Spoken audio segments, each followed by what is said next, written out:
just from my own use. Okay, recording in progress. So if you don't want to be recorded, turn off your pictures and turn off your video and change your name and disguise your voice, and that way none of the spies will know you're here. But all right, that's a joke. So the topic tonight is self after death. And what I'm doing tonight is I'm actually enlisting y'all in helping me think about this topic, because my thoughts are not finalized and I don't have an argument to present. It's just ideas. This is what passes in my realm for research. I'm thinking about this topic and think, what is there interesting to say philosophically about the self?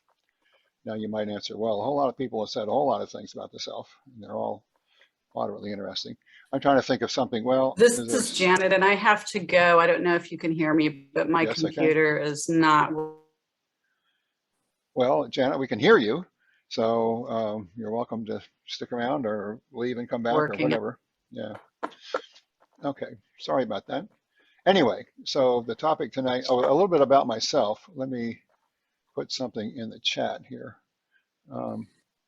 So I am an independent philosopher, independent scholar in philosophy. I'm putting my contact information in the chat. I have a website, vmeacham.com, and I've got a lot of writing there. I've been doing this for many, well, 7 or 8, 6, maybe 6 or 7 years. And I do it because I like it. I studied philosophy when I was in college many years ago, and then got off into a bunch of other things. And then lately come back.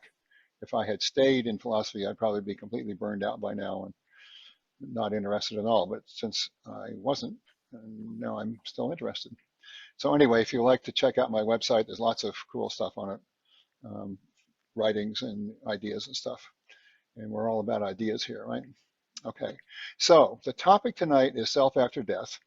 What I'm doing is trying to figure out, as I said, something interesting to say about the self, but specifically what is, you might say, essential about the self? What is the core thing that really defines the self? And the thought experiment I'm going to go through is, what if we died, but we weren't dead? Our body died, but we were still someplace. We were still there. And I'm not arguing for that position. This is not about, well, is there life after death? I'm saying, well, if there were, let's use this as a thought experiment to discover what we can say about the self. Okay, so if you were to die and live on in some form after the physical body dies, how would you know you're you? What makes you you? What's the essence of you? How would you determine yourself? And I'm going to put up a slide here, a couple of slides, just very briefly, and then I'm going to, just for a couple of things here. All right, slideshow. Now I have to figure out how to, excuse me while I find the Zoom thing. All right, so share screen and slideshow. There it is. Okay. Now you should be able to see a slide that says William James on the self. This is from the Principles of Psychology. Now, William James, as you probably know, is a famous philosopher and psychologist, lived at the end of the 19th century, beginning of the 20th century, wrote this massive volume, Principles of Psychology, much of which is now out of date because we've learned a whole lot more about how the brain works, the neural correlates of consciousness, all that stuff that James theorized about and described as best he could at the time. So the empirical stuff, the scientific stuff about the psychology of the self would make great advances, but his philosophical categorization of, you might say, layers of the self or aspects of the self are still valid. It still makes a lot of sense. He talks about two major aspects of the self. One he calls the pure ego, which he calls the I, And that is, it's also called the transcendental self, the transcendental ego, the experiencing subject is that which is conscious of whatever is there to be conscious of. We're all conscious when we're awake. We're conscious a good bit of the time, and we're conscious of stuff. What is it that is conscious of those things? What experiences whatever there is to be there to be experienced? He calls that the pure ego, and we're not talking about tonight. It's a fascinating subject, and possibly in the future I'll do something on it. But right now we're talking about what he calls the empirical self. Of all the things that you can be conscious of, your physical surroundings, the sounds, the people around you, but also your thoughts, your feelings, your sensations, all of this stuff that you're conscious of, some of which we mark out and say, well, this is me. This is this is me. I'm this. And he makes three layers or aspects of that. All right, so he calls it the me, the phenomenal self, everything we can be conscious of and call me. And can I do this? Here it is. Okay, so we're talking about the empirical self, and he says there's three aspects of this. One he calls the material self, and that's our body. Somebody says, where are you? Well, I'm in the living room. What does that mean? Your body is in the living room. Who ate the cookies? Well, I did, meaning my body ingested the cookies.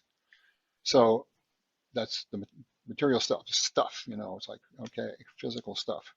And he calls that our body is obviously part of the material self. He also includes our possessions, our that's the stuff that your favorite things. There's a sense in which if you lost those things, you would feel that there's some aspect of you got lost. And maybe even our close friends and family. So this sort of expansive sense of the material self. Then there's the social self, which is who we are as other people know us, who we are in relationship to others. So that's the recognition we get from our acquaintances. For me, I'm in some situations I'm known as Grandpa Bill. Okay, in others I'm Bill Meacham, philosopher, and there's lots of sort of personae or identities that we take that are interpersonal or social. Okay, so that's the recognition we get from the people around us, our acquaintances, and how we put ourselves out. The persona, the word persona comes from a Latin word meaning, its root meaning is mask, like you're in a play and you put on a mask because you're that character. Well, that's who you put yourself out as the social self. And it only works if there's other people to interact with you.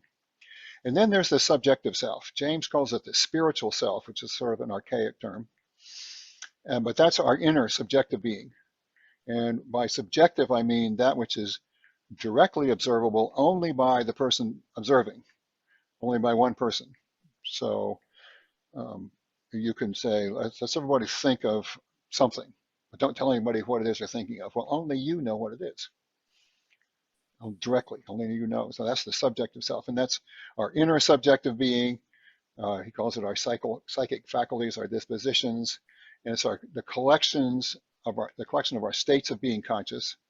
We have inner thoughts, feelings. We have proprioception. We have physical feelings, all kinds of stuff that's private. So that's the subjective self. And that's the framework that I'm going to deal with this in. Okay, now that's the end of the slideshow. And now I'm just going to talk. Okay. And I'm actually, well, here, all right, Chris Boss says, does an empirical self assume we can experience everything through our bodies? Can we still get all this information without the assistance of the body? Or is that your assumption to begin with that we can? All right, so I am not assuming that we can perceive something if we don't have a body.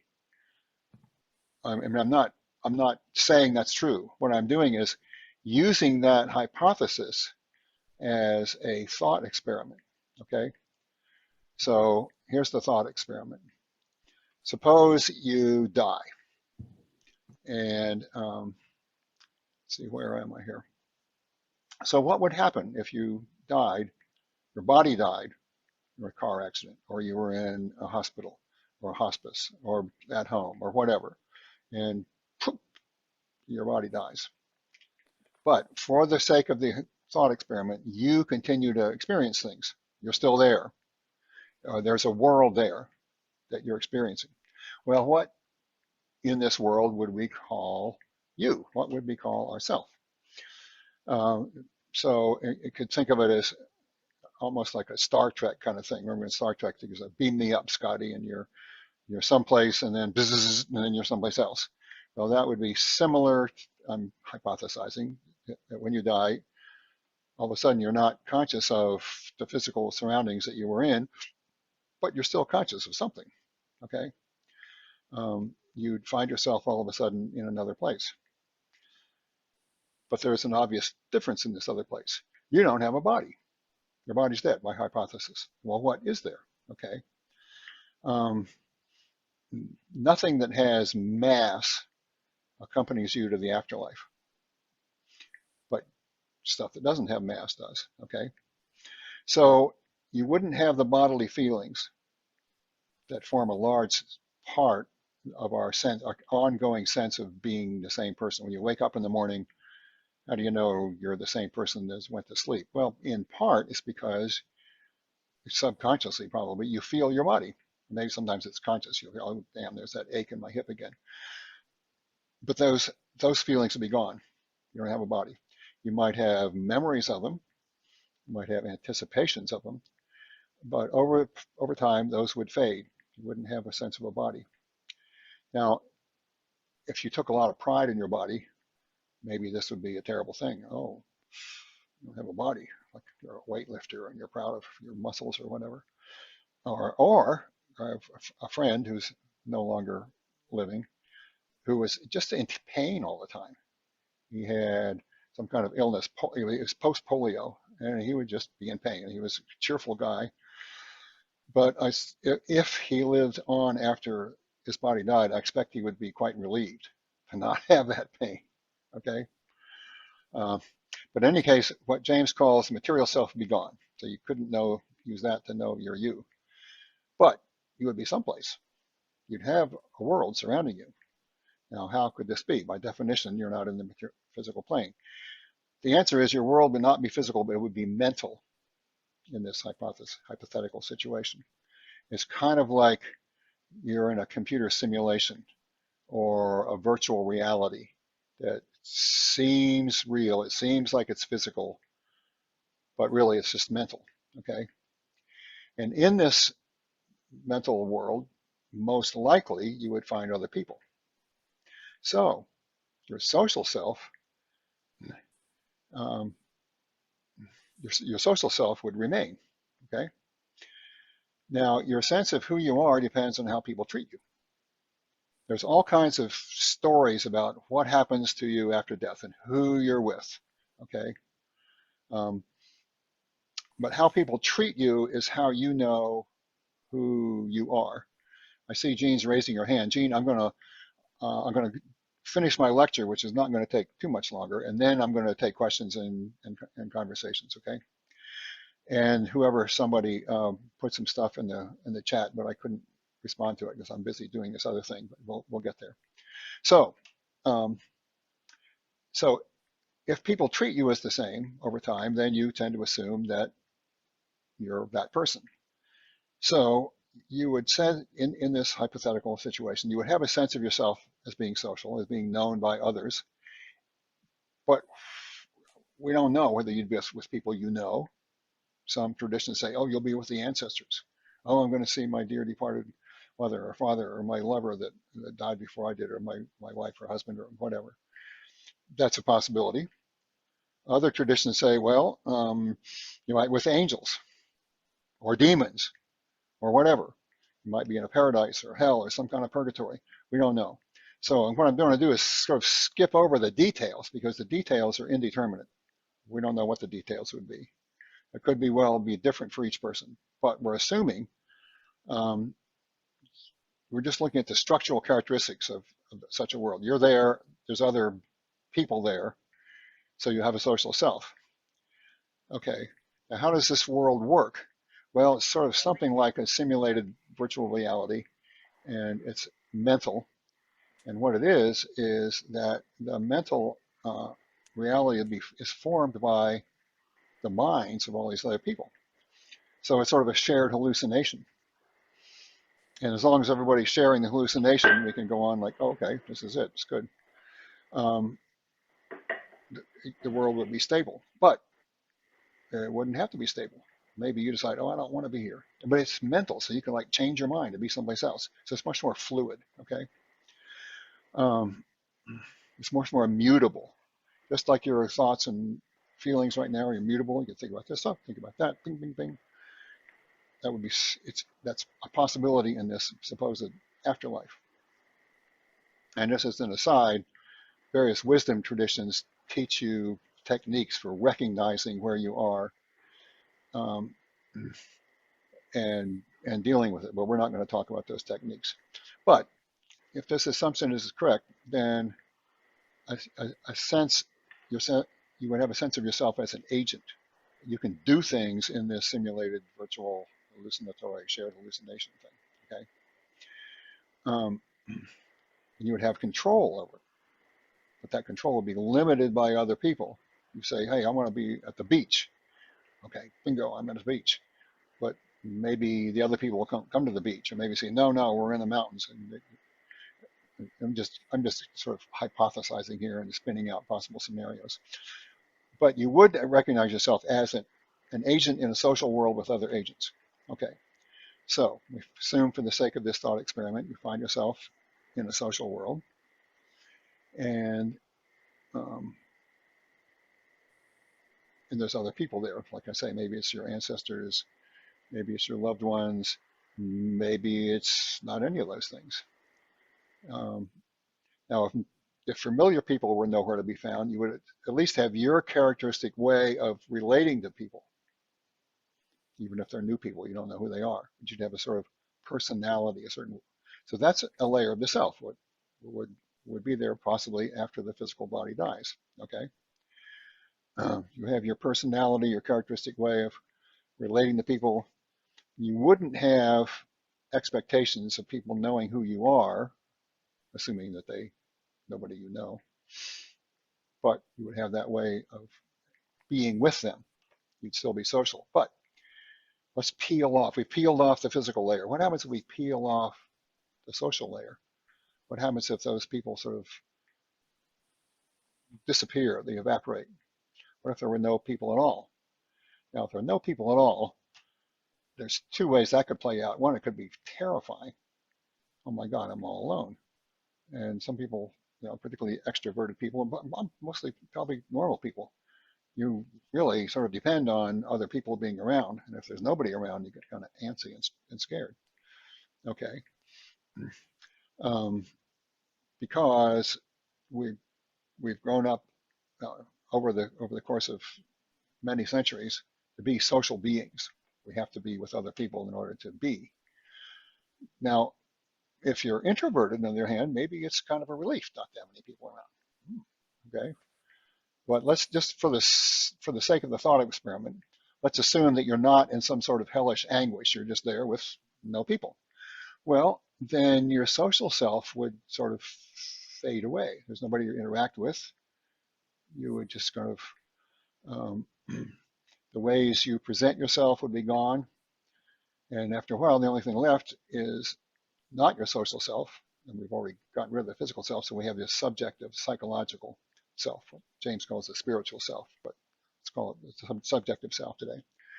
So that self includes lots of things: thoughts, feelings, emotions, moods, memories, anticipations, pains, regrets, theories, conjectures, faculties, dispositions, all kinds of stuff going on in your head, so to speak, in your mind.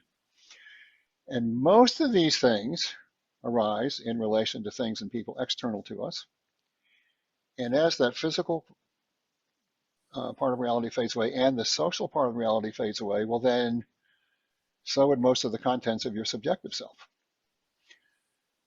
After a while, you're probably familiar with, if you're paying attention to your mind at all, it's just chattering, chattering, chattering, chattering, talking. Oh, I'm going to do this, I'm going to do that. Oh, I'm worried about what's happening. Oh, here's what I'm going to say to this person. I wish I'd said that to that person. Chatter, chatter, chatter. We're assuming that all the stuff goes away and there's nobody around, maybe that chatter would go away. I mean, it would take a while probably, but so you might run through favorite memories and compulsive fantasies and so forth, but after a while, even these have become tiresome. And the only thing remaining, I'll let chatter would go by, what's left would be your core attitude toward life, or in this case, afterlife. So that attitude might be calm curiosity, oh, what's going to happen next? It might be benevolent interest. Oh, what can I do here? Other people might have fear, anger, despair. We don't know, but there's some kind of core attitude toward life. This is what I'm hypothesizing. And what I'm suggesting is that this thought experiment suggests that the core fundamental nature of being you, of being a self, is the manner in which you relate to your world. At the core of selfhood, we don't find what the Christians would call a soul, what the Hindus call an Atman, some substantial thing. Nor do we find, at this point in the analysis, a mere nothingness or a void, like the Buddhists say, or some interpretations of Taoism. What we do have is an attitude, a fundamental way of being in the world. Even though there's not much of a world left, you have this still fundamental attitude.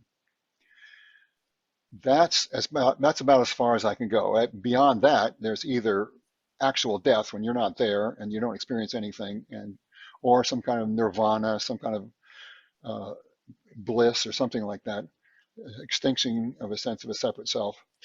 But when it's stopped before that point, you're still there, but what's left of you is just your attitude toward life, or in this case, afterlife.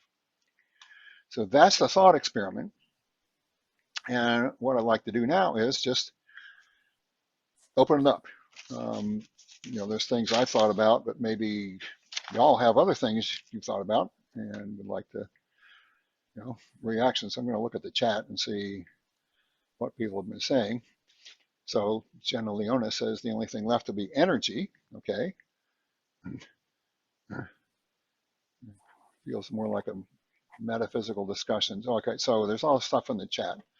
But yes, we assume we can still perform interactions outside of ourselves without the body. Then anything is possible. Laughing out loud. Yeah, anything's possible. This is just my hypothesis for the sake of, let's focus back on what we're here for. What is the core thing of being a self? What is the essence of being a self? And I'm saying at the very core, something having to do with your attitude of being in the world. That you don't find yourself apart from the world, and as Heidegger says, you're in the world, you're Dasein, you're there, you're in der Weltsein, you're being in the world. All right, so I'm going to shut up and welcome everybody to say what you like. The way this works is there's a function where you can raise your hand. It's down at the bottom under one of these things, or under reactions. Click reactions, and there's a thing you say raise hand, and that'll indicate that you want to speak, and I will call on you and ask you to unmute and say something. And then if there's a discussion going on and you have a point that you really want to say, feel free to jump in as long as it's actually germane to the discussion in the moment. Otherwise, raise your hand, and I'll take the first person doesn't even have to raise their hand, just open it up and say something.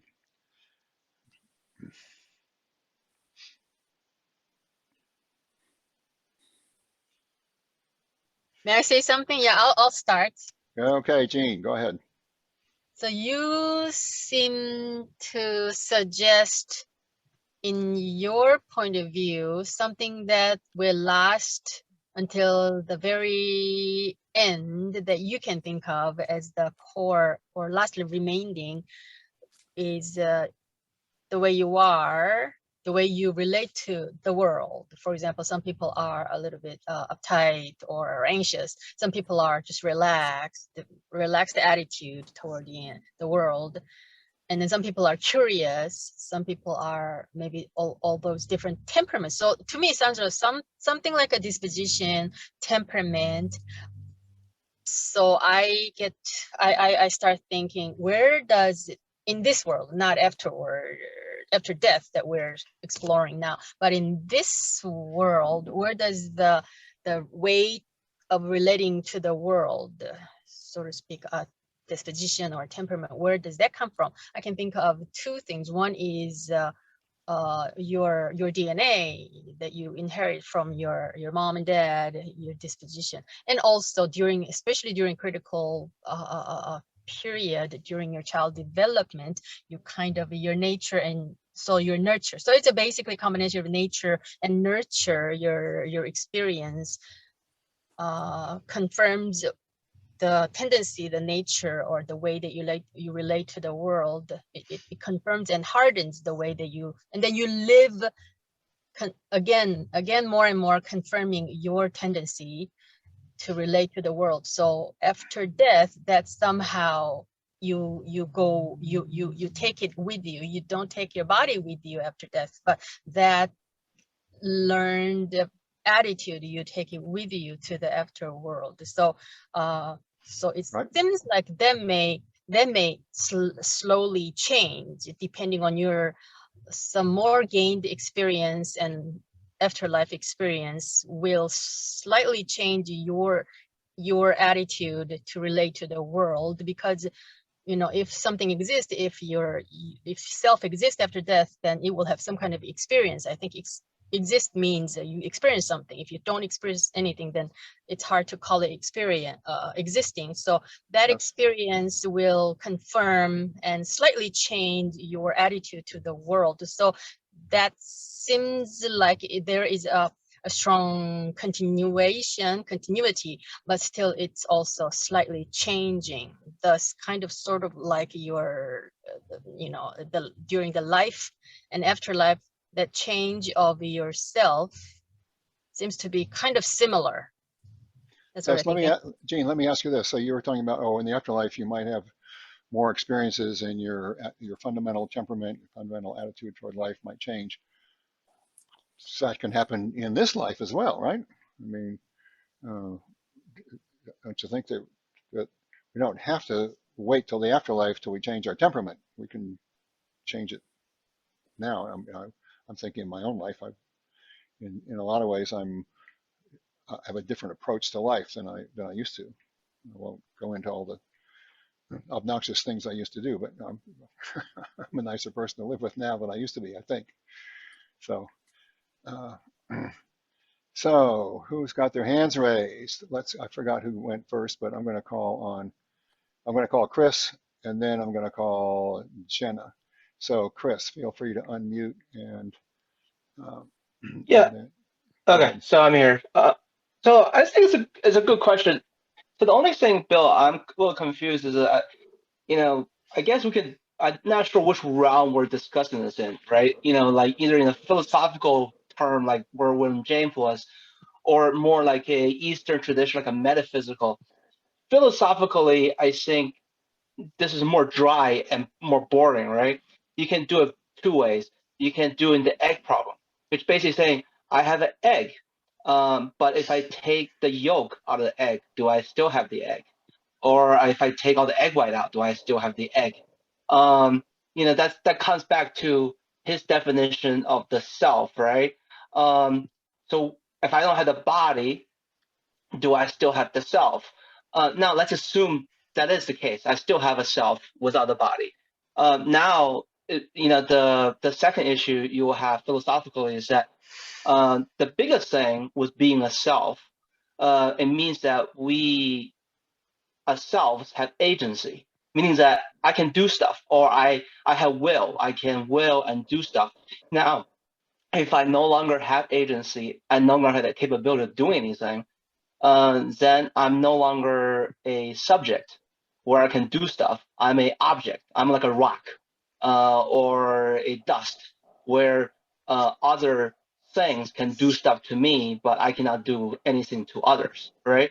Okay. Now, does a self, so normally the classic philosophical definition of self has that agency in it. So that's a philosophical thing, right? From a philosophical discussion point of view, I think that's the two biggest issues. From a metaphysical, like I said, if we assume that we still have, some kind of interactive ability with the others, and we still have feelings and memory, everything else, and everything is kind of possible. There's no limit. Okay. Anyway, I'm good. Yeah, this was just the thought experiment. What I'm after is, what is the essence of selfhood? What is the fundamental core essence of who you are? And this thing about afterlife was merely a way to sort of get at that. But you've summarized it. Yeah, you've summarized it well. Thank you. Okay, Jenna doesn't have her hand up anymore, so I'm going to call on Corey. Feel free to unmute yourself and talk, Corey. I think I'm unmuted, right? You are. Yeah, okay. Yeah, well, to all of the levels that you discussed there, there's still a reference point of I as a center. Even when you go to the core, there's still a sense of I looking out at the world. Also, when I dream, when I go to bed at night, I dream. It may be very, very different things that I experience, but there is still a sense of me, that may be a core me, that's looking out at everybody that I see around me. So there is still that reference point. So it's interesting to me that we go to bed at night and we all sleep, but nobody knows really what sleep is, even though billions of us do it every night. What is it? I used to wonder how it is when a person, say a person suffering with cancer, how is it that they are able to sleep comfortably? And I thought, oh, they're given medication so they relax enough, and therefore they are able to sleep. But I think it's not that. I think when they are asleep, they don't have a body, so there's nothing to refer to any pain.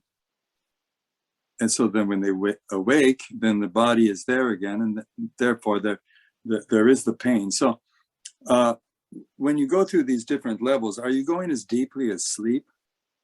Because again, I don't know what sleep is. I mean, is there any sense of a self-reference when I sleep? Eastern traditions will say that sleep is where we go when we die, and that sleep is blissful.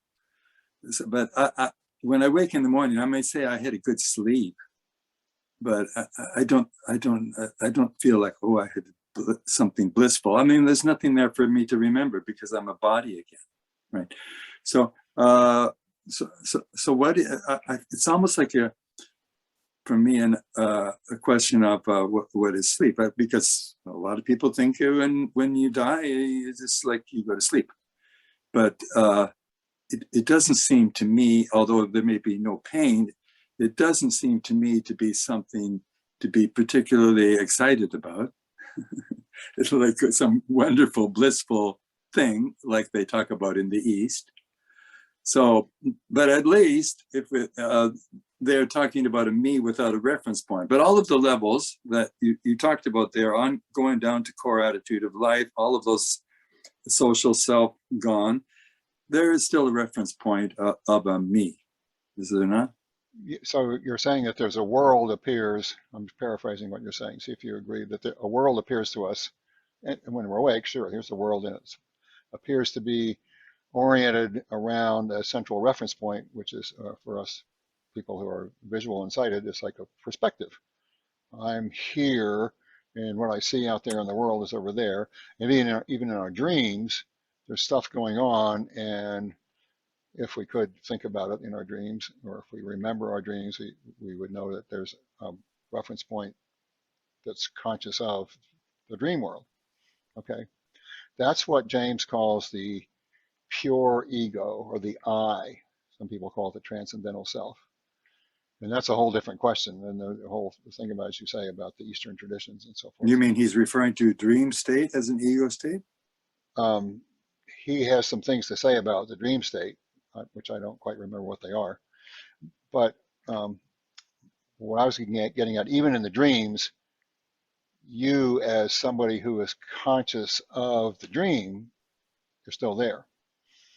And that takes it. And then there's even this thing called lucid dreaming, where people are in a dream and then they somehow wake up in the dream. They're still in the dream, but in the dream they have a level of self-awareness to know that they're in the dream. I had that once or twice, and there's ways supposedly you can train yourself to do it. Yes, So, I've also even had the experience of dreaming and getting ready to wake myself up at a certain strategic point. I had enough control of the dream that I could say, well, if things get too bad, I'll just be able to wake myself up like that. But another thing that there was no mention of. So what does that say about your sense of you as a self? I take it that it means I'm still there. I'm still there. It may be quite a different self. It may be the same self that I experience in waking life, but there's still a center of myself. But a lot of people and scientists would say that this still is brain dependent. My brain is still functioning there. And when I'm dead, the brain is not operating. So could you or somebody say something about how this goes on when the brain is dead? Well, right. We're going to bypass that question because it's all just a thought experiment.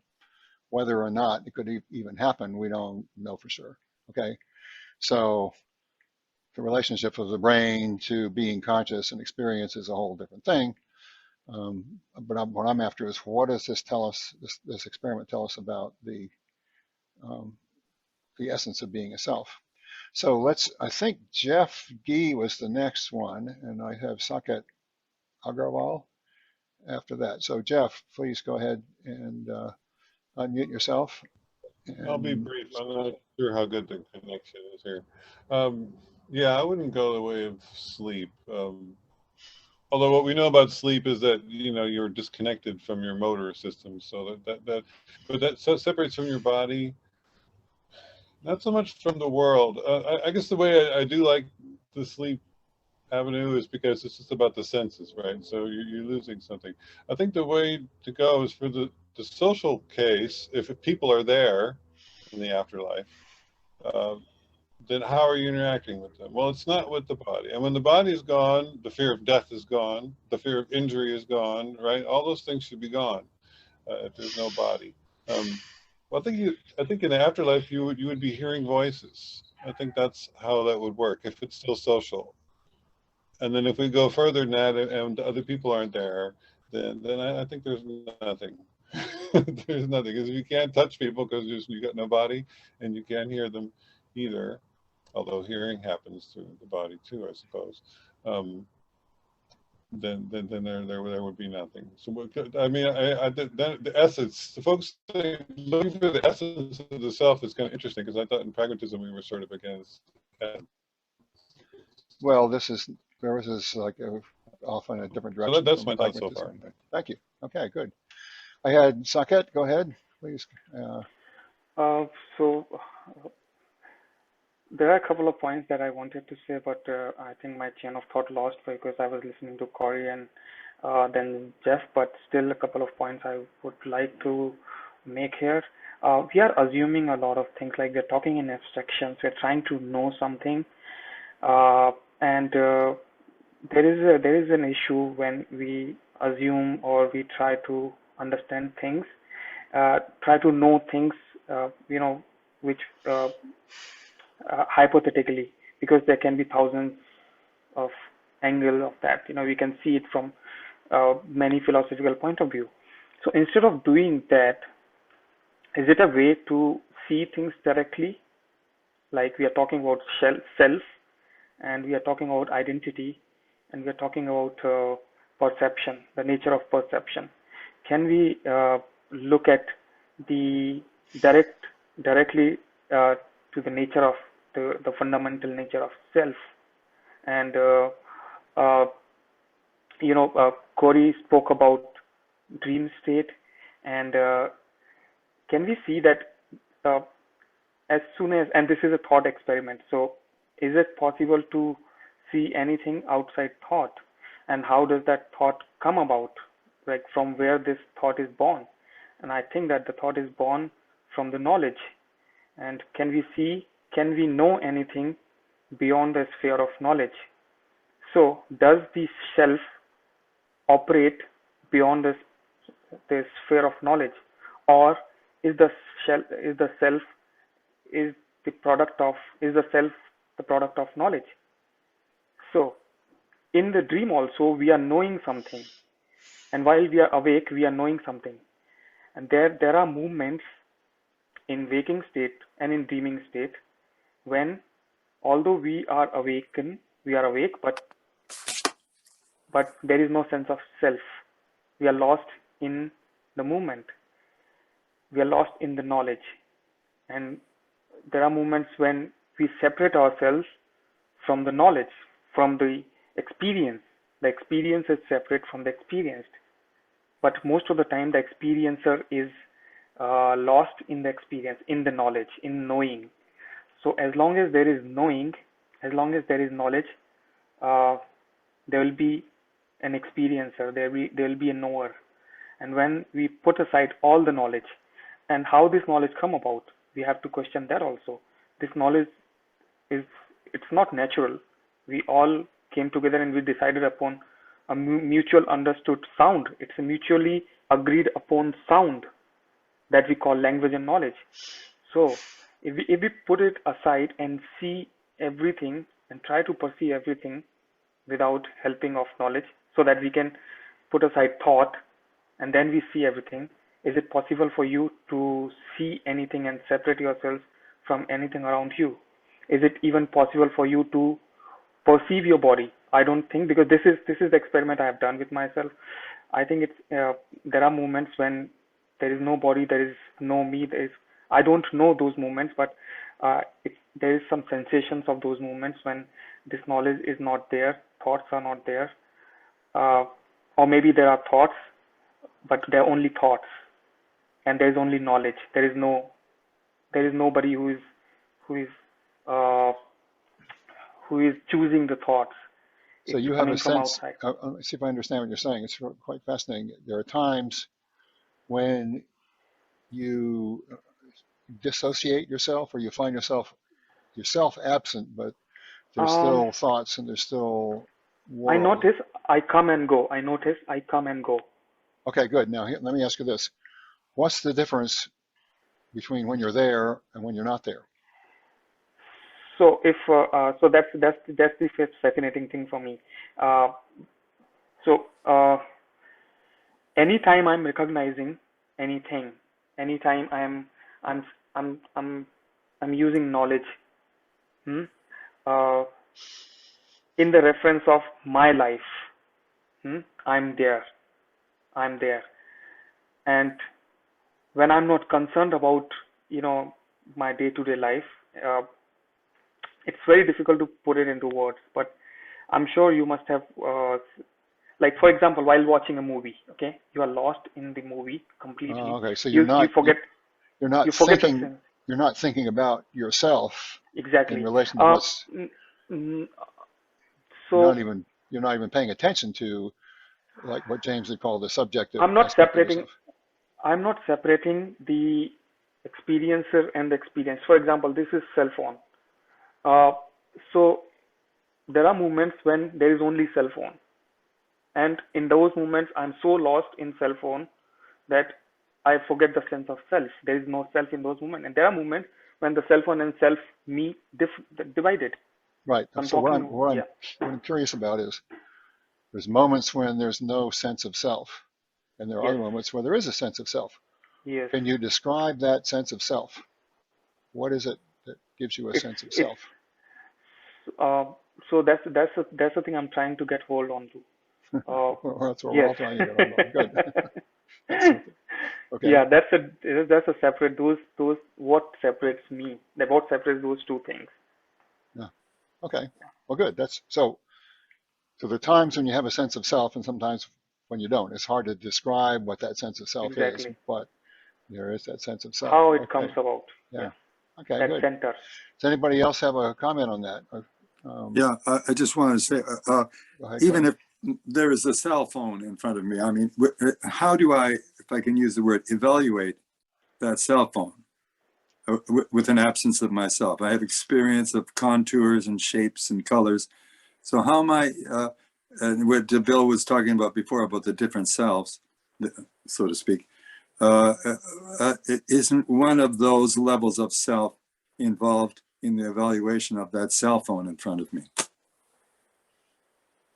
Okay, you're saying the self is something that knows what a cell phone is. Something has to be able to say what it is and evaluate its contours. It's the knowledge. Okay, well then it's knowledge again. So therefore the knowledge is imperative for me to be able to experience this cell phone in front of me. Exactly. Okay, so anybody else Anything. have a thought about this? What is it that, what's a sense of self? Sometimes you know you're there and sometimes you get lost in the cell phone or the movie or Okay, whatever. so here is the thing, that this is what I think. So the thing, for example, this cell phone outside, the moment, so basically the knowledge of cell phone is looking at cell phone. The knowledge inside me about cell phone is looking at the cell phone. Okay?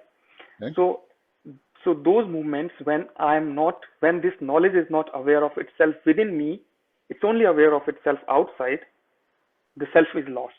There is no self. So there's some question. So the self, the presence of a sense of self seems to have something to do with being Knowledge. self-aware. That if you're No, not, the if knowledge of the cell phone. If you're only focused on the cell phone and you have no focus on you as focusing on the No, cell phone. no. Let me put it again. So the knowledge of cell phone, the word cell phone. Okay, let's narrow it down to the word. The word cell phone is inside me, inside my brain, inside my body. So as long as the word cell phone is aware of itself inside the body, then there is a self. If it is not aware of itself inside the body and it is lost outside looking at the cell phone, yes. So then there is no self in those moments. So if there's no self-awareness, then there's no self. That's what you're saying, right? If there is no knowledge, if there's no self-knowledge, then there's no self. There is no knowledge. I won't say self. I won't use word self. I'll say knowledge. Well, that's what I'm trying to get at. What do we want to say? There is no self already. There is only knowledge, which creates self. So an animal or a baby looks at a cell phone just the way you do, does it not? They don't know what they're looking at, and they don't even know that they are looking at something. They can't separate themselves from. Well, so we wonder, how does the cell phone appear to a 1 month-old baby? It doesn't recognize it as a cell phone. It can't say anything. It doesn't recognize it as a cell phone. It's just this thing you can put in your mouth or. We are assuming again. We're assuming. If we can just stick to our own perception, like right now, what I'm saying is, if you can see the word cell phone inside each one of us is the reason which creates self. If there is no knowledge of that cell phone inside me, there is no self. This is what I'm trying to say. So we're saying so that an animal or a very young infant does not see cell phone as I see it. We can't know what they see, or we can only know what we see. So we have to stick to our own perception to see the real truth. It's an assumption again, abstraction. We are again going back to abstraction. Well, I actually, to get more abstract, I can't even say that you see cell phone as I see a cell phone. Yes, so I'm saying you don't have to think how I see. You have to think how you see. Each one of us has to work from, at our level only. That's the only way to see. There's no other way. Okay. I'm not sure that's sorry, Craig, go ahead. Finish your thought. Yeah, I was just going to say, but you and I, we are adults. We are able to verbalize and describe cell phone and come to an agreement, and from that we can say, oh, we see the same thing. Whereas with a baby or animal, we cannot do that. That's what I say. There is a common mutually agreed upon premise, which we call knowledge, which we all operate in sanely in this world. That's why we have commonly agreed upon knowledge, experience. That's why I agree this is and what does that say? I want to get back to the point of this thing. What does that say about your sense of self? What is the self in this knowledge of the world? There is what no I hear self you saying if there is no knowledge. If there's no perception, if there's no understanding of what you're looking at, if you're no thinking about what you're looking at, then there's no self. Without knowledge, you can't think about what you're looking at. So I guess I don't understand. Hey, so hang on. So right, there's a couple real issues with what Second is saying. So number one, what makes us human and what makes us really different, right? And there's a couple of different species in the world that have this, namely the magpie and then the dolphins and the whales. Is we are able to recognize ourselves in the mirror, right? We're also able, through expressions on other people's face from a very young age, without any what do you call knowledge, to kind of get the feeling of the other person. So, for example, as an infant, if I see another infant getting dropped or punched in the face and is crying, I will feel sad. I'm just describing that as actual observations, right? From psychological experiments. This is a thing called the zero mind. So we have this, and a couple of different animals have this. This is very important because it means that we have empathy and we can relate. It is not like what I call a accumulated knowledge that you will learn. Now, there are people who are born without zero mind, and those people are usually defined as psychopaths. They cannot empathize at all with other people. They cannot understand the feeling that other people have, and they have to learn, right? Sort of the training, like what other people are feeling, and then they fake it, right? Sort of like where we do it innately. So I think the way you probably have to define your arguments like that is really, if you're in a classical philosophy, right, that means essence before existence. That means we're born with a certain set of values, right? Go back to what Bill says, what makes itself, right? This stuff that you were born with, and then there's stuff you'll learn. And then if you believe, after Nietzsche and Hegel, this is existence before essence, right? Or B.F. Skinner says, like, everything's blank when you're born. So basically, when I'm born, and Bill, when Bill was born, we're exactly the same. And it's really how we grow up and how we behave afterwards really depends on our environment or training, everything All right, else. so wait, Chris, that's a theory of how we come to have these attitudes toward life. Either born with them. No, correct. What I'm saying, but what I'm saying, like, let me finish, right? So the definition of self becomes very, very different based on those two theories. Because if you believe in the essence, then your essence, right, that came with you into existence, that is really the core of yourself, right? Because that's your unique values. Now, Okay. if you believe existence comes before essence, then you really don't have a self. It goes back to what Saket says: everything is learned afterwards. So Okay. it's really important which one you believe in, right? But we're not trying to decide that question now. But that's a good point. No, I'm just saying that's when you do that, you have to outline both angles, right? Because it's not. This is a pretty big assumption when you say everything is based on the knowledge that's accumulated. That's if you believe that you're born like blank. Everybody's born blank, and then we're all the same when we're born. Okay, thank you, Chris. I want to answer. Wait. I see that Jenna has raised her hand, so let's let everybody let Jenna have a say. Go ahead, Jenna. Yeah, in regards to ourselves and also the concept of knowledge, I think it's preserved that through our perception of the world and ourselves, like our environment, that's how we gain our knowledge as a kid or as a baby. Like if as a baby, I saw my parents do a certain action or have a certain emotion, we subconsciously learn that emotion or do that action as we get older. So we're conditioned to do that same thing, even though we don't know why. And in turn, as we get older, that creates ourselves, our core selves. So that's my opinion on it. So we learn or we accumulate our core attitude toward life as we go through life. And a lot of that is picking up from the adults around us. So I think that's what you're saying. Is that right, Jenna? Yes, that's what I'm saying. It's like a perception of what we learned from our ancestors and also people in our lives, like past and present. And that's how we create our future and our future selves. So if that's the case, maybe this business of maybe the social self is really pretty critical to being a self. You wouldn't have a self at all. You wouldn't be a self at all if you didn't have the sociality. That's just as humans, we are social creatures. So I think the concept of socialization and stuff, it's also very core to ourselves as humans. Okay, good. Okay, Corey, go ahead. Yeah, I think I follow what Jenna is saying, but I think that I would be talking about something which is learned, which is much before the learning of parents' influence or whatever like that. I mean, when a baby is born, apparently they can't see at first for a while. This takes a little while before they're able to see. Oh, I have to interrupt there. I was present at my daughter's birth. She came, it was a home birth.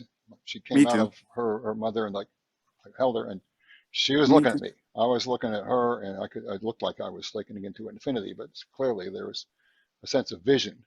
She didn't know what she was seeing, but she was looking at my face. So I'm just wanted to. Well, I could get distracted on that. I was also present at my daughter's birth. Maybe someone would say, as an argument, and someone might say they sensed you, but they didn't really see you as such like that. There was some shape or something like that. I don't know. But clear vision of the world apparently is gradual for a child. But I don't want to go away from my point, which the learning is, apart from the social learning that you get from your parents, the learning of the world seen around me must come extremely quickly. And that's a lot of learning, because a 6-month-old baby looking around is going to see the same world, the same shapes, the same objects, what's up, what's down, what's green, what's black, what's blue. They're going to know that the same as you. So are you calling that learning? I think that learning is not taught by people. I think that's I would speculate that's an evolved learning, as we are born into that learning. It's evolved throughout all collective experience. Okay, good. Thank you, Corey. I see a couple people just joined. What we're talking about here is, what is the core essence of being a self? How do you know you're you? And we had this thought experiment about, if you died and didn't have a body, what will be left of you, and so forth. But that, anyway, just to orient you what we're about here. So go ahead, Saket. Okay, so the point that I wanted to make is that we are talking about, if there is a self which continue, we're talking about continuity after death. And what I'm pointing out is there is no psychological self other than there's a life inside all of us, yes, but there is no separate individual self which continue, which pass on. And as far as the knowledge, knowing, and is concerned, there is so much information passed on from generation to generation in the form of conditioning, through genes, and it's very important for survival. I'm not saying knowledge is not important. It has a place, but it is not. But there is a parallel identity, parallel to life, which is not true, which we seem to think that it's true, and we think that it's going to continue after death, and that's the false, because that identity is it is born out of knowledge, out of conditioning, identifying, and it gets better. It gets. So, Saket, let me interrupt here. We're not debating whether we live on after the physical body dies. We're using that scenario merely as a thought experiment to think of, well, what is the self? If we did continue, what would be there? But I'm not saying we do or we don't, okay? So I just wanted to make that clear. So I don't want to have a debate about whether we live on after death. Yeah, so I took this as a reference point because I wanted to make it this point that there is no psychological self except the body and the life inside the body. There is no separate self. We are not individual. Okay, so can I just ask to Saket then? Is the possibility of a collective self something which can be experienced? There is a possibility of collective consciousness, which is collective knowledge, which we pass on, which is a result of evolution. But I don't know if there is a collective self or not. Yes, there is a thing called life. And if it is a collective self, I don't know. Okay, thank you. So the question is, what's core, what's essential to our self? And we've talked about, well, maybe it's a sense of self. And when we are engrossed in whatever we're engrossed in, then that sense of self seems to go away. Will, Sunshine Coast, Australia, please go Hello. ahead. Hi. Yeah, sorry, I've just joined the meeting. It's very early in the morning here. Yeah. It's about 10 a.m. Very early for me. So I was just thinking with Sam Harris, I'm not sure if you're aware, probably heard of the philosopher, the American philosopher, Yes. neuroscientist Sam Harris. Yes. And with his app, Waking Up, with the daily meditation, and often you meditate on where is the self? Where is the self now? And I mean, there's this concept of, so if you take an object, say 3 meters in front of you, anything, you know, the wall in front of you, and you say, well, you know, that's what you guys are in feet, we do meters, but say it's 10 feet in front of me, the wall. You say, but where is the self that perceives that? So where is it exactly, like to the inch, to the millimeter, to the absolute indisputable space? You can't define where the self is. Like, is it behind the eyes? We tend to think that we're behind the eyes. Most people, if you say, where are you? Right. We think we are behind in here, something. Behind your face, right. Yeah, usually like where the third eye is. But if you meditate on that enough, you realize that's just where your visual field is coming in. So you seem to associate with that. But if you close your eyes and meditate, you can realize that there's there is a spaciousness there, and it does seem to be ethereal, and it seems miraculous that a sense of consciousness can arise from a collection of atoms. I mean, you know, philosophers and scientists do talk about this a lot, that it's almost miraculous that this consciousness, which we can't even define, does tend to arise from a collection, from a physical realm, atoms. But the atoms themselves, subatomic physics shows that the atoms themselves are made up of smaller properties. So we tend to sort of keep coming back to nothingness and just this state of consciousness. And the question is, can the consciousness reside outside of the body? And it's one of the mysteries of all mysteries, I think. But there is a lot of research now, as I'm not sure if you touched upon it yet or not, with life after death, not near-death experiences, but after-death experiences. With medicine now, they can revive people after 2 or 3 hours sometimes of being declared deceased. And these are doctors collating this information, and scientists. It's not sort of just woo-woo crystal gazing out there stuff. It's actual professional scientists are saying, well, many people recount the exact same experience of bliss and going towards some other field. But it's highly, highly speculative, and I'm just agnostic on the whole thing. And obviously, I'll shut up now. But in regards to what Jenna was saying about learned experience, well, obviously, much of it, what we do, we are the result of hundreds of millions of years of mammalian evolution. We are mammals, obviously. You can't dispute that. We've got millions and millions of years of evolution has brought us to this moment in time. And a great deal of what we do is instinctive, and it's very well demonstrated in babies that they act on instinct. And that's my okay. monologue. So thank you. Can I just? I'm not sure if I'll remember if I don't comment on it now, but what Will said about the 2 or 3 hours after the person was dead, they recounted experiences. Had those individuals been declared brain dead? They were just no signs of life whatsoever. No, completely. Well, yeah. There's heart dead, brain dead. There's these different definitions of dead, even goes according to culture. Yeah. Okay, y'all. I'm just wondering if conscious can. I just want to table this part of it. We're not talking about whether people do or do not live on after death. Yeah. It was only Yeah, a thought. Yeah, I understand that, but I just wanted to say to Will on that point, as because I don't know how I might look it up later. If there is a brain death involved in a memory of self, but that's my question. But I would say that, Bill, that the conversation is inevitably going to go in this direction. Well, maybe it's inevitable and maybe it's not. We've got 3 people with their hands up, so I'm going to call on Katie, and then on Lana, and then Elaine.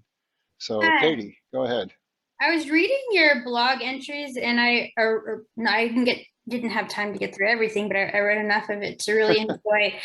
And Will kind of touched upon a little bit, like it's gone more from like the soul and a religious to the mind, which is kind of a little bit more of like a scientific thought. So kind of, I guess for me, the question is like, would the self continue on from where you stopped in the next, for the thought experiment, from where you stopped in the next, the same age? Is it a continuation? That's kind of what I think with the thought experiments. Or if you had, like, my cat died last year and I was like, oh yeah, I had 2 sets of cats, my lifetime. Like, would I be reunited with all of them? Like, those are kind of, maybe I'm starting to take us off on a rabbit trail, but I think that would be interesting. Okay, yeah, I hadn't really gone into that aspect of the thought experiment. How old are you when you don't have a body and you're in some astral realm or something? So I don't know the answer to that. That's a good point. Thank you, Katie. So next we have Lana. Lana, go ahead. Hi. Sorry, I was late too. But I was scanning your article while listening to people talk. So there's a lot of stuff going on here. How do we currently recognize who we are? Your article says that we recognize who we are by feedback from people around us, which is one thing. But on the other hand, we're a different person at all times. We act differently with different people, etc. And people may think that they're different from how people perceive them. So there's a question of who are we when we're alive, which is not your question, but well, no, it is my question. It is my question. How do you know you're you, basically? You don't. You just have a. Oh, Lana, who are you? You well, just I don't know. assume that as far as what is contained in your body and your mind and whatever, that will create. There are a couple of different things that have come up in the past that people have discussed. Is what if you were cloned? Which you is you? How do you know that the clone is not you? Is it just a physical you? So that's one issue. How would people be able to tell which was the you? So that goes back to the question of what is you? The you after death issue is, since we basically define ourselves through our senses for a large part, and we won't be having those senses because we don't have a body, it would be kind of hard, even harder to know who you were, or other people to recognize you if you exist in some kind of, non-physical state, and they do too, but it's sort of like, it's not even like atoms recognizing each other and repelling or combining, because that is a physical thing, a physical definition as well. So there's probably a few other things I want to say, but I'll just go back to the whole concept of Spinoza, that everything is all part of the same thing, which is very Buddhist as well. Okay. And so the question is, maybe we just recognize to what extent we feel that we're copacetic with the whole rest of everything. And to the extent that maybe we don't feel copacetic, then we feel like maybe we are an extremely unique me, because the rest of it is not me, or it's me or not me. So anyway, I'll stop there. Okay, thank you. Well, you're getting at kind of what I was getting at. Your attitude toward life is pretty fundamental to your sense of who you are. But let's go on to Elaine. Elaine, go ahead. Hey, hello. I just want to refer to Saket's previous point about knowledge, the understanding about the things in your life can be a way for you to know that you exist. But this also make me think that if our knowledge change, for example, education actually change our ideology and our perception towards a lot of things, and things in life you don't have a constant understanding or knowledge towards them, because not everything is objective. Sometimes you have subjective ideas, and that means the concept of self is quite unstable and can be changed constantly, and it really makes things worse if you do not have a physical existence after death. Then it is even harder for you to define self. And for somebody, a self, the concept of self may be linked to the memories, the collective memories of your previous lives. But sometimes people also argue that these ideas, the memories in your brain, can be sometimes not trustworthy. It may be instilled in your brain by some demon, for example, and the concept of your life, of yourself, may not be really reliable as you thought.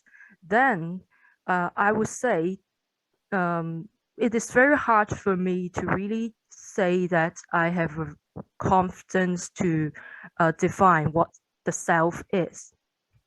Yes, that's all. Okay, thank you, Elaine. I have Jean raised her hand. Go ahead, Jean. Yeah, I think there's a lot of possibly different ways that you can conceptualize or come up with a possible way of how what's the nature of existence of self. And one can say that it is not faithful, correct way, because there's a lot of errors. But just because something is erroneous or it contains error, I don't think that means it does not exist. It's just a erroneous way.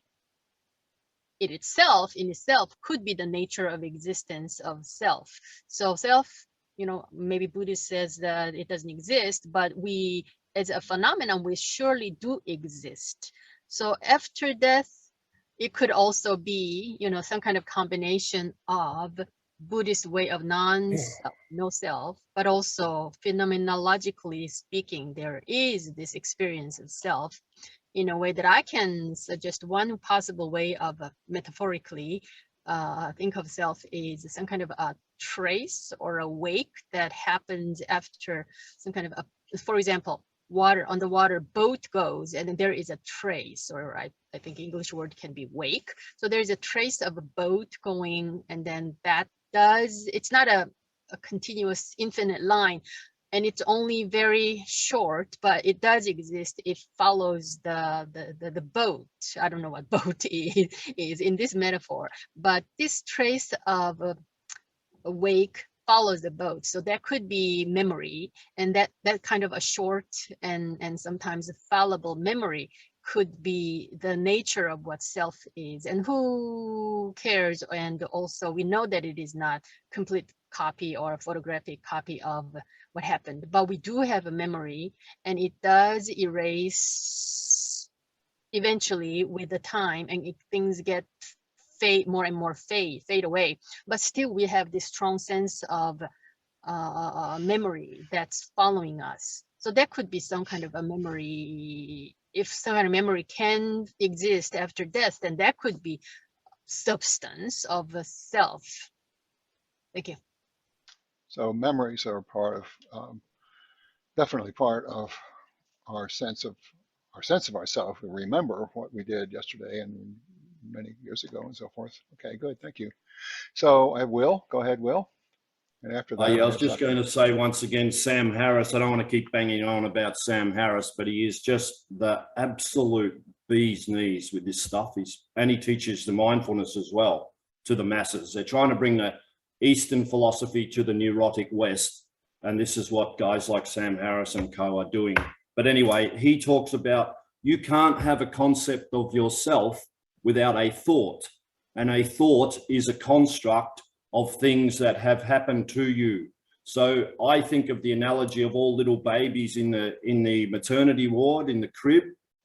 I guess you got the same terminology in the States, the maternity ward, and all the little babies in their cribs. Yes. They're not thinking, you know, they're not thinking, oh, hey, you know, where am I? Or what's that? They're just conscious. They must just be consciousness. And I would argue that we would all share that pristine state of consciousness at that point in time. But then our experiences start and things start to happen to us, which we then file away in this sort of almost infinite catalog in our minds, which is formed from neurological pathways. And we kind of form this majestic library of experience and knowledge, which is knitted with neurological pathways. But the question is, I think of the analogy of this magnificent library like a castle, and that's our learned experience. And you can go along and pick stuff off the shelf, which is a memory here or a thought there, a conjecture. But what is walking through the library? Where is the self that is going through this physical world, which is created with neurons and synapses? But I think other than that, if we all stopped thinking and had no thought whatsoever about what defines us, because I like baseball and ice cream and I don't like basketball and camembert cheese, this is what's defining us. But they're all constructs. If you take away all the thoughts and all the constructs, is what you do through the meditation, as I think Saket might be familiar with, all that's left is consciousness. That's all what I'm trying to say. There's just consciousness. Everything else is a construct. Everything is being conscious of what? No, well, there is just this energy. I mean, when we say what is the self, where lies the self? If you take away, no, but you're saying it's all consciousness. I'm saying consciousness of what? What are you conscious of? Not of what. It just is energy. This is my, the crux of what I'm saying is that in order to ascertain who you are, that's a construct, and you need a thought. But the thought is arising in consciousness. Without the consciousness, you can't have the thought. So you can think anything. So the consciousness is kind of a container that contains thoughts? I mean, the greatest minds ever still can't define what consciousness is, but it seems to be. But it's something that within which you have a thought. Thoughts are within consciousness. It appears to be. I'm not pretending I've nailed it, but I can clearly see that if you take away all thoughts, no matter what you're thinking of, if you can, like you might have a mortal fear of, say, a spider, and you could have a tarantula spider sitting on the desk, but if you don't, so you're associated with that fear and that fusion and that thought. But if you can not look at it, it doesn't exist in a way. There's just consciousness that is defined by experience. Influenced by experience. All right, thank you, Will. I have Saket, and then I have Corey. So Saket, go ahead. My God, it's so difficult to remember the points, but there are two things. Either there is a direct observation. There is one thing which is direct observation, and second, talking in abstraction and theoretically. What I'm suggesting is, can we observe a thought? Can a thought observe itself? Wait, that's two different questions. Can we observe a thought? It's the same thing. It's the same thing. Wait. This is very important. Can I observe a thought? Yeah, I'm thinking of a white elephant. Okay, I'm observing my thought. But because the thought observing the thought, that's something different. No, can a thought observe itself? That's my question. And that's the same as I'm observing the thought. Because if you will wait, go, if so you then will you're observe, saying, but you're saying, can I finish? If you really want to understand, no, you I have want to to let get me. clear on what you're saying here. You're saying, can the thought experience the thought? And that's the same as I experiencing the thought, which means Exactly. you're saying you are the same as the thought. I am the thought. So my point is, if we clearly observe a thought, this is what is revealed through observation, and that's a direct observation that a thought observes itself, and that's a revelation. And most of the times what we do, there are like one thought observes other thought. One thought, which is me, is observing white elephant. But if you will really go close, you will only see white elephant thought, and you will not find yourself. So my point is, there is no self. So somebody was saying that that knowledge creates self. Yes, I was talking about knowledge creates self, but that self is non-existent. It does not exist. Only thing which exists is knowledge, and the movement of knowledge is thought. Okay, thank you, Saket. We have Corey and then Jean. Okay, well, I'm not going to talk about social self or self, which is collected, concepts of ourself collected through our experiences or things we learn. I think, yeah, we all have those, but I think those are superficial compared to what we're going towards here. I want to know again, is consciousness possible without a self? What Will was referring now to what Will was saying. Is it possible for me to be conscious of anything without a center of reference? And that center of reference I would call my core self. And that's the one thought. And the other is, what Saket was saying, I'm still interested, is this thought observing thought. Is that possible? If I observe a thought, is that not just another thought? That's what I'm saying. Observe it. You will find out. You will see it yourself. So this is the experiment. Actually, I'm only capable of one thought. At any one moment, I'm only capable of one thought. There are different ways I can think about thought as a stream of thought, little thought stories I make, which last 10 or 15 seconds and then go on to other little stories or something like that. But basically, there is always one thought. So if I observe a thought, then that is another thought, is it not? It's you observing yourself. Thought is but you. it's a thought. But it's a thought.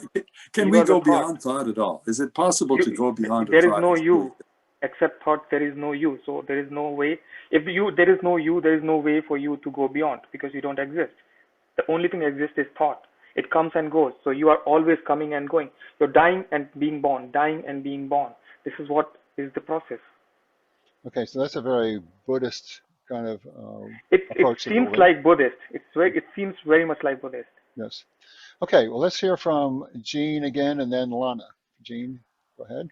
Another thing that I would like to say about self is that seems like there's a more than one way of being conscious. One is being conscious without necessarily aware of self, but so that's just being conscious. A lot of animals probably, to be able to survive, I think a lot of animals are conscious, being conscious. But then human beings, this kind of a metacognitive beings like us, probably we are aware of ourselves. So being conscious, and I would call it self-conscious, not self-conscious in a way that it is insecure or anything, but self-conscious, conscious of being conscious of self.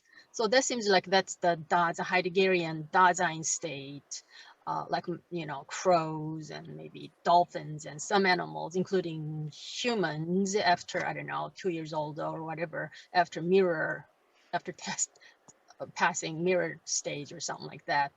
So that kind of a self-conscious is something special about human way of being conscious. And that self, if you don't have that self, then it really doesn't matter. You exist, but it's not about existing in the way of self. But humans, they exist in the level that we are aware of ourselves. And I think, I don't know, of course, I'm not claiming that I know about consciousness and self, but one way of thinking about it is, so why are some other animals are not, they're just being conscious, but not necessarily self-conscious, versus human beings are self-conscious. One way could be that we are clever animals. We have a different things that we can manipulate. We have so many things, so we have to plan things. We have to be aware of time. So be able to maneuver or manipulate all those different things, different concepts, and even different tools.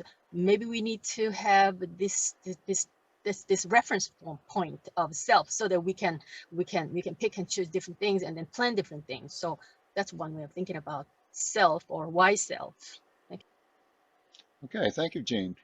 I have raised hands. I have Lana, and then I have Trevor. So Lana, go ahead.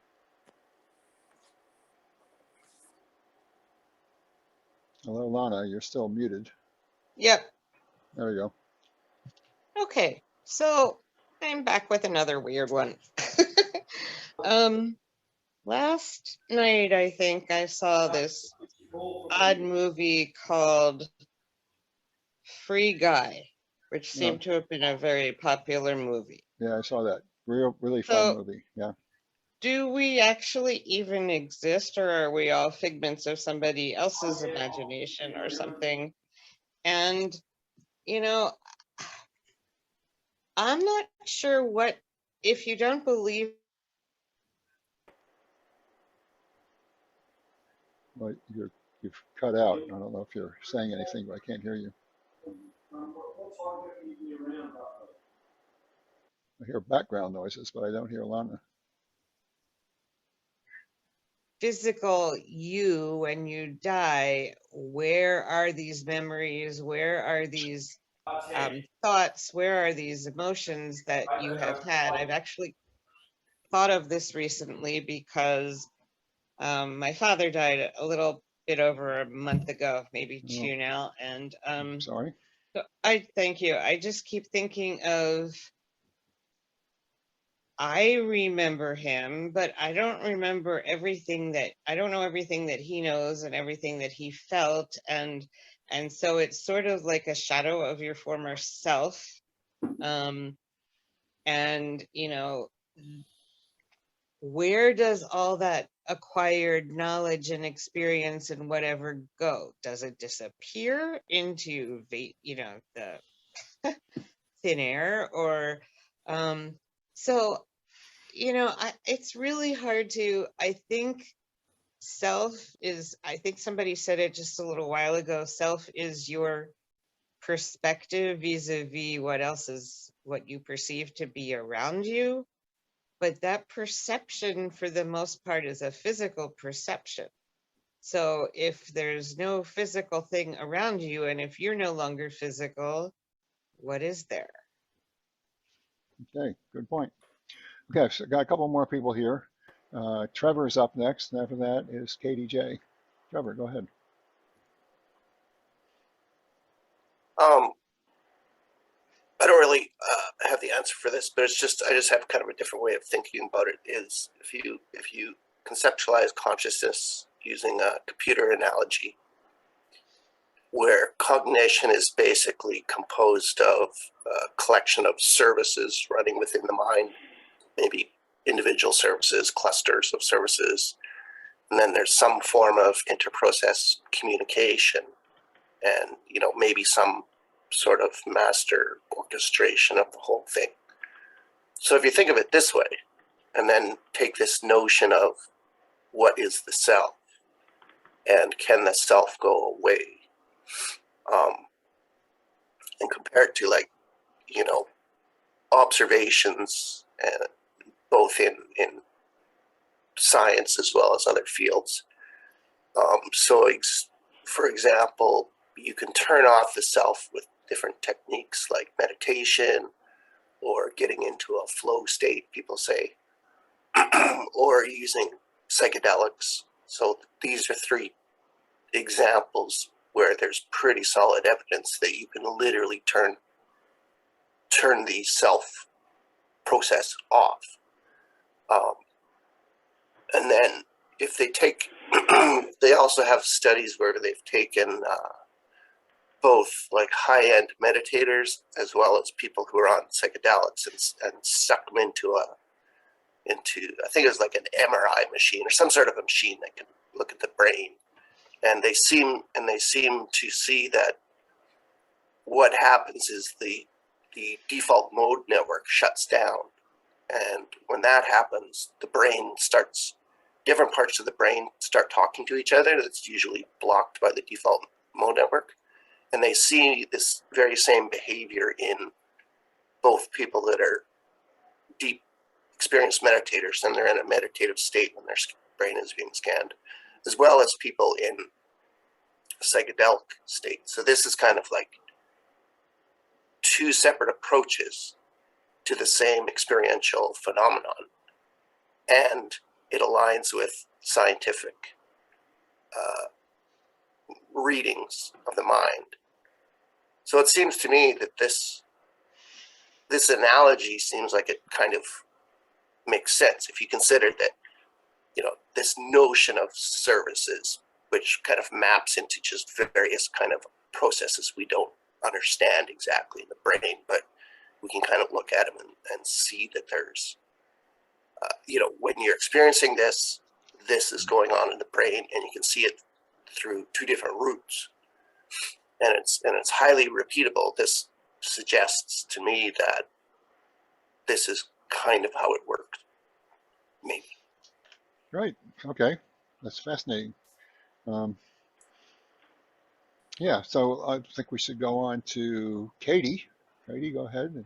Yeah, I'm going back to kind of what Lana has been saying over different threads, was like thinking of the brain as like the senses, or the brain as like an adaptation to the environment. That would almost suggest, at least for the physical, it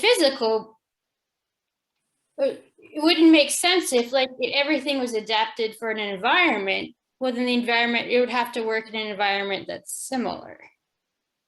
Otherwise, at least from the perspective of sensing, or it would have to be different. Like, I don't know whether they're making any sense, but like, I'm just saying that the brain, how it's built is to sense, and it's built to be optimized for whatever environment you're living in. It would have to, like, the next place, assuming, you know, I'm just assuming there is one for a thought experiment, then the environment would have to be similar. Otherwise it wouldn't exist in the same way. Or you would have to perceive a similar environment, because that's what your thoughts and your mentality is geared toward.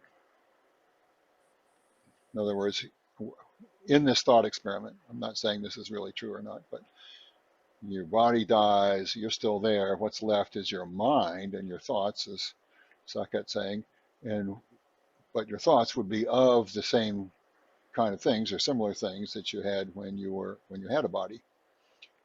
And I think you're saying, Katie, well, if the things you were conscious of in that state were completely different, you wouldn't even have a way to recognize what they were, and you wouldn't have coherent thoughts about it. So therefore, you would not have a coherent sense of self, which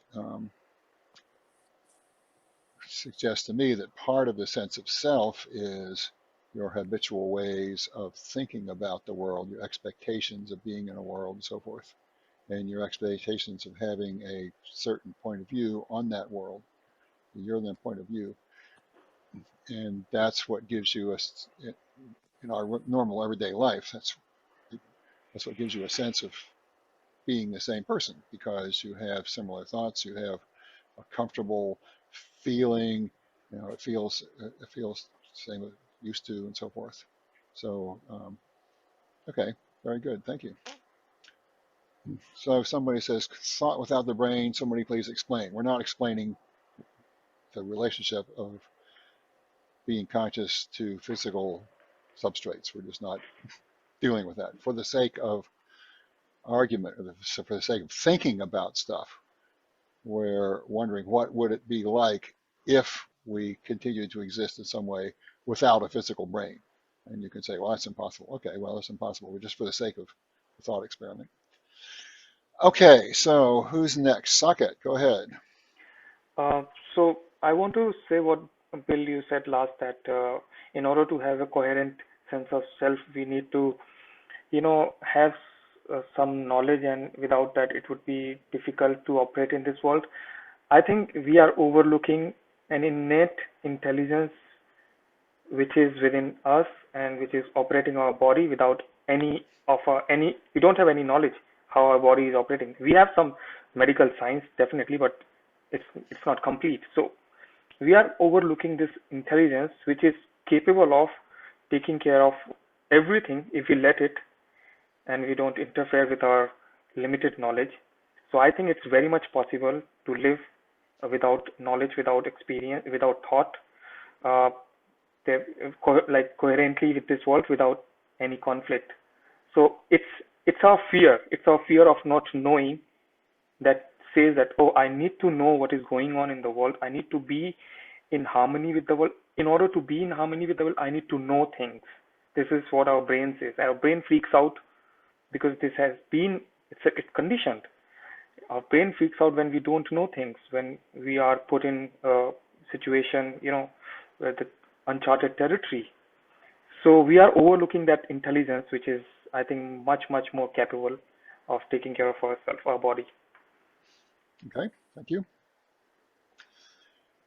Well, we've had quite a lot of thoughts here. Lana, go ahead. Yes, Lana. I have a question. Well, I have an answer. I don't know if it's the answer to your question. Why are humans so questioning? This may not have to do exactly with, does pondering and questioning and trying to figure things out, is that something that continues when you're not embodied? I mean, here we are talking about not the meaning of life, but, is what happens after death? What parts of you are still there, or what elements of you are still there? And it just appears to me that, how did we get to be able to ask all these questions? Why do we care? I think it feeds into the last comment about trying to figure out, to be able to feel comfortable in your environment and feel like you know something. But the question that I have is, when I'm gone, will my questions still be there? Am I still going to be searching and looking and whatever? And anyway, so just a stupid question from a question asker. Okay, so your question is, why do we keep questioning? And my response to that is because that's how we evolved to get to the state we are. We didn't just take stuff for granted. We learned over the course of evolutionary history how to think about what's going on and learn to manipulate it for our own use. But as to whether, how can questions exist if there's no, how can questions exist without somebody questioning? Yeah, can questions exist without selves or a person? I mean, do they exist in the abstract, or do they exist through each individual who considers itself a self? That's a good question. My initial response is to want to say that if there's nobody asking a question, then there's no question. So, but if a lot of people ask the same question, what is the ontological status of that question, even though if there's lots of people asking the same question? That's a whole different discussion. And Bill, can I say something here? Yeah, go ahead. Mm-hmm. I think we question and we think because we are all suffering. We are in pain. The human beings are in pain, our species. And we want to reduce this pain, and we want to find answers to our problems. And these problems we have created. And all other animals, they are in peace. In whatever situation they are in peace with their existence. We are not. And because of that suffering, we are looking for answers. But we have the suffering because we are self-aware. If we were not aware of ourselves, we wouldn't have questions. We would feel pain. Animals feel pain, but would we suffer? We wouldn't suffer in the same way. But if we're self-aware, then there must be a self. I'm sorry, say that again? If we're self-aware, then there must be a self. Yeah, that's the question. Is self-awareness critical to even having the sense of a self. Okay. So, Katie, go ahead. Yeah, I think with animals, they can't predict into the future. They can just kind of feel hunger.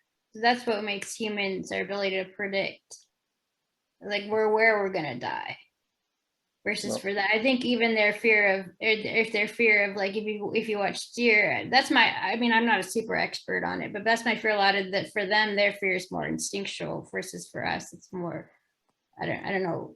I'm going to throw out the words cognitive process or something, but for that, I think it's for their fears relates more to just their instinct.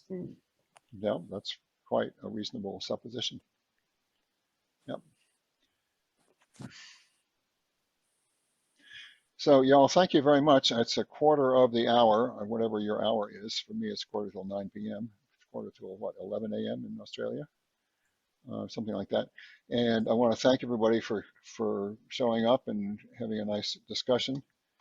And I'm going to put my contact information in the chat box. I have this website that you're welcome to go to, and you can read the essay we're talking about tonight and a bunch of other ones as well.